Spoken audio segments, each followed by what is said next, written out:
Asanteni sana kwa kuniombea.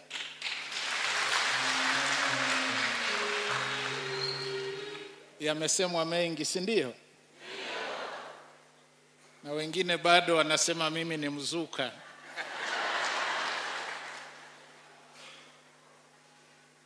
Sasa wale mnaokumbuka, mnaopenda kusoma Biblia, si ndio? Labda niwakumbushe sehemu moja, alafu nyinyi mtamalizia. Zaburi ya 118 aya ya 17. Inasema, sitakufa, nifanyeje?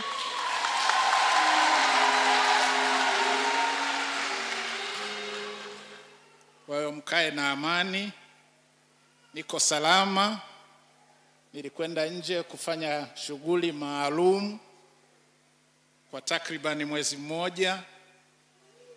Sijapungua hata kidogo, si ndio? Kwa hiyo hayo baadhi ya mitandao ni mizuri, lakini baadhi ya watu wanaitumia visivyo. Mnaona kilio cha baba. Inaumiza pia watu wengi. Naona vijukuu vyangu vile vimeniona tu, havijaniona mwezi, vimekimbia kuja kunifuata pale. Lakini wako wengi sana ambao wameumizwa na maneno ambayo hayana msingi. Kwa tujitahidi sana kutumia mitandao ipasavyo kwa kumwogopa Mungu. Kwa hiyo wale waliokuwa wanatuma picha yangu na mshumaa pembeni, sio huu. Wengine wanasema mzee amekata moto. Bado kabisa. Kazi ambayo Mungu alinituma kufanya sijaimaliza.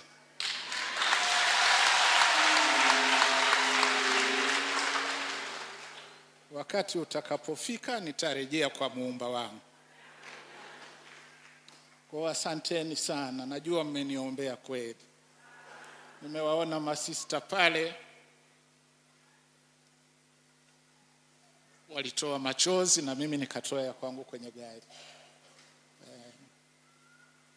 Basi Mwenyezi Mungu awabariki sana. His Excellency Dennis Francis, President of the 78th session of the UN General Assembly, His Excellency Antonio Guterres, Secretary General of the United Nations, Excellencies, Heads of State and Government, ladies and gentlemen, Mr. President, please allow me to start by conveying to this august assembly fraternal greetings from Her Excellency Dr. Samia Suluhu Hassan, President of the United Republic of Tanzania, who could not attend this important session due to pressing national commitments.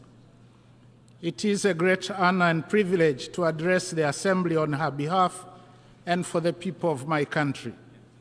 I also wish to join those who have spoken before me in congratulating you, Mr. President, on your election to preside over the 78th session of the UN General Assembly. I pledge Tanzania's full support to your presidency. Similarly, I wish to pay tribute to your predecessor, His Excellency Kaba Korosis, who successfully steered the 77th session of the United Nations General Assembly. In the same way, I commend the Secretary General and the UN Secretariat for dedicated service to humanity in the face of many daunting global challenges. Mr. President, this year the Assembly is meeting specifically in search of rebuilding trust and reigniting global solidarity. However, for decades now, the persistent voice of the Global South calling in the wilderness make straight the way toward peace, prosperity, progress, and sustainability for all has fallen on deaf ears. The hitherto strong historical solidarity, fraternity, and commitment to the principles of non-interference, equality between nations, and mutual benefit bequeathed to us by the UN founding fathers, is withering away. As a result of this paralysis in multilateralism, we have now begun to witness shifting geopolitical tectonic plates and creation of new blocs, seeking to replace the now obviously dysfunctional world order. Trust among states has worn away, and there is erosion of the rule of law and a revert back to unilateralism. The effectiveness of the UN system and multilateral financial institutions is now being questioned more than ever before, calling for their immediate reform. All this is happening at a time when the world is reeling from the aftershocks of the COVID-19 pandemic, relentless wrath of climate change, horrendous armed conflicts, global food insecurity, looming energy and debt crisis, as well as stubborn poverty and growing inequality.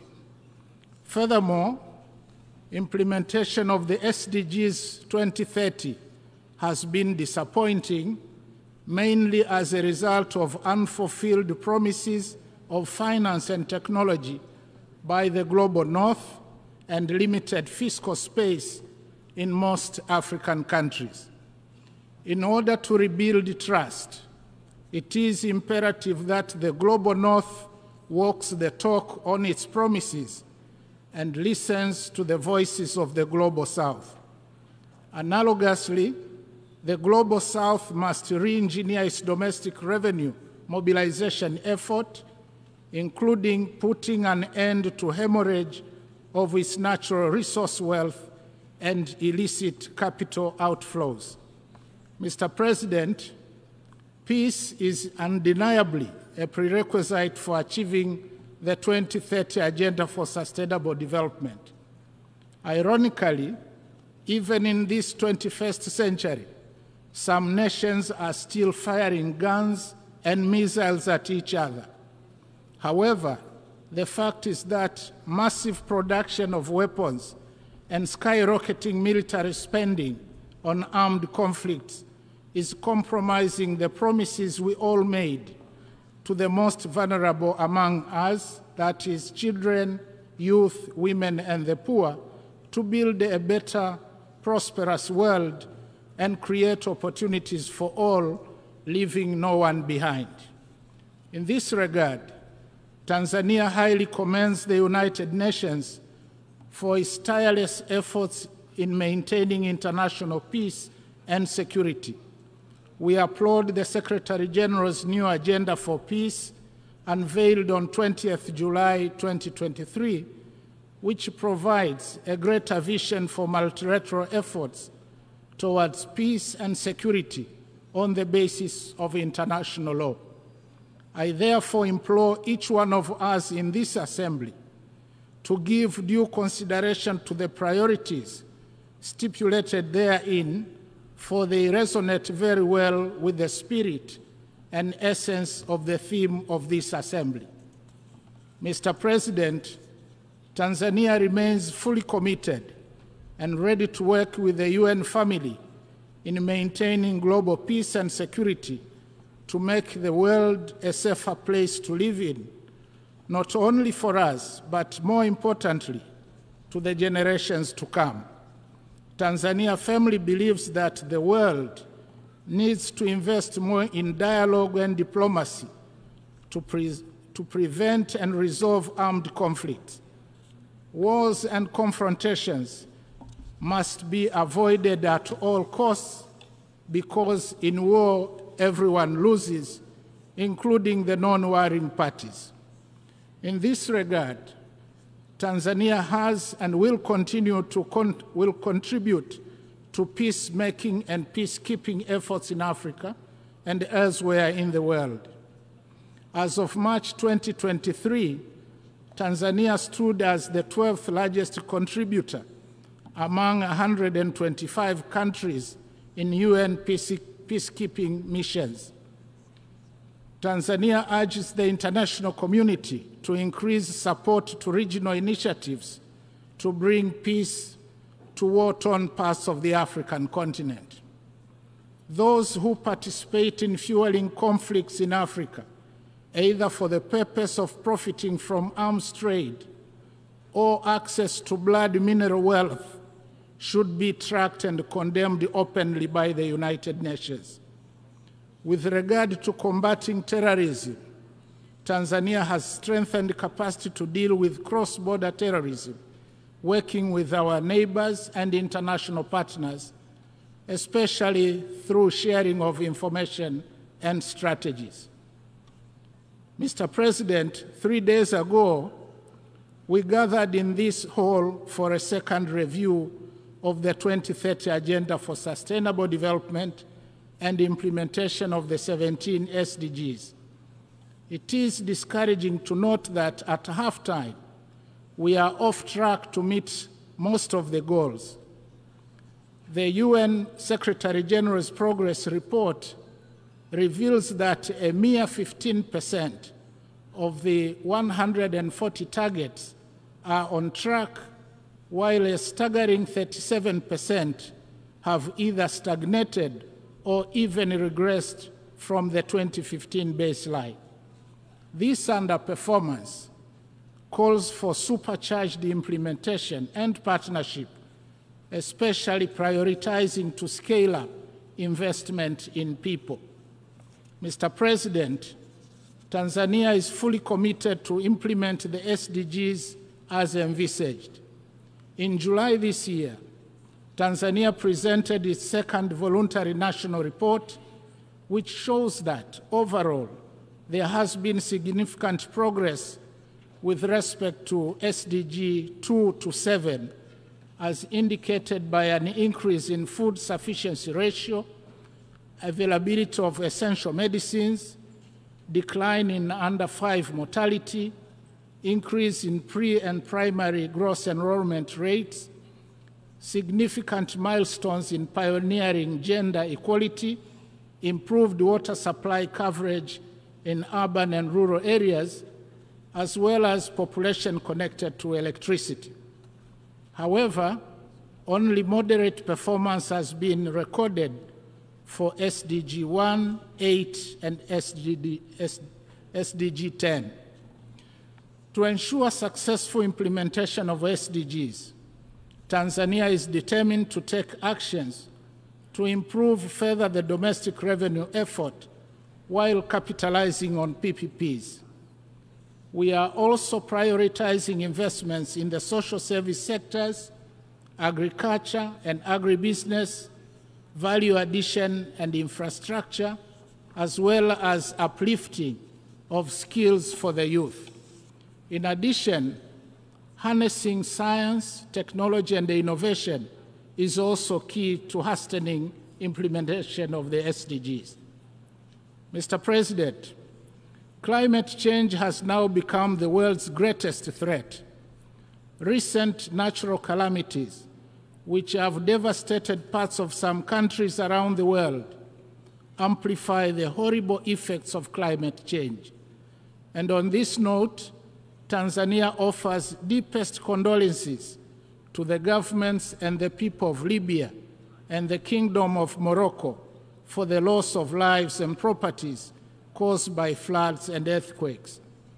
Furthermore, the latest assessment report of the Intergovernmental Panel on Climate Change sounded an alarming reality that the world is off track, the 1.5 degrees Celsius limit agreed in Paris. Disturbingly, the report indicates that Africa is warming at an accelerated pace, outstripping the global rate. As such, climate change has and will continue to adversely impact Africa and hamper its progress. Tanzania, therefore, reiterates its call for urgent and concerted actions by all nations to cut down greenhouse gas emissions and strengthen mitigation and adaptation measures.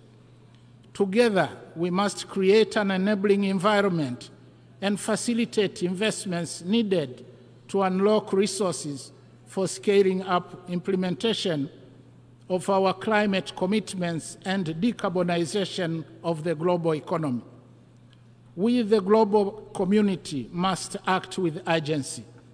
Tanzania also reiterates its call for a fair and just clean energy transition for Africa. Mr. President, unilateral coercive measures have serious adverse effects on the targeted economies and innocent lives, especially of women and children, the very people we have committed not to leave behind. Tanzania remains steadfast in its opposition to injustice, wherever it is committed and by whoever. We stand against the imposition of unjust economic sanctions and other unilateral coercive measures that undermine sovereignty and prosperity for all. Likewise, we continue to stand in solidarity with our brothers and sisters who continue to be denied their rights to self-determination and those living under occupation or domination. We call for the lifting of unjust sanctions and an end to the occupation or subjugation. Tanzania also advocates for peaceful resolution of all territorial disputes in accordance with the principles set out in the United Nations Charter. Mr. President, in closing, I wish to reaffirm Tanzania's unwavering commitment to support the United Nations and its member states in implementing our common global agenda.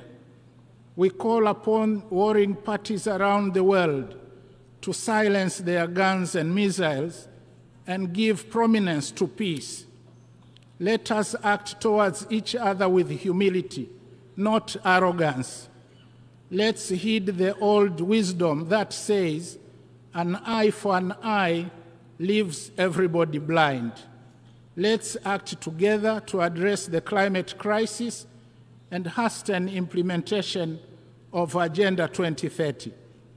Our humble plea is that the voices, promises, and solutions made or provided on this rostrum ought to bring hope to the hopeless, dignity to the humiliated, and justice to all. I thank you.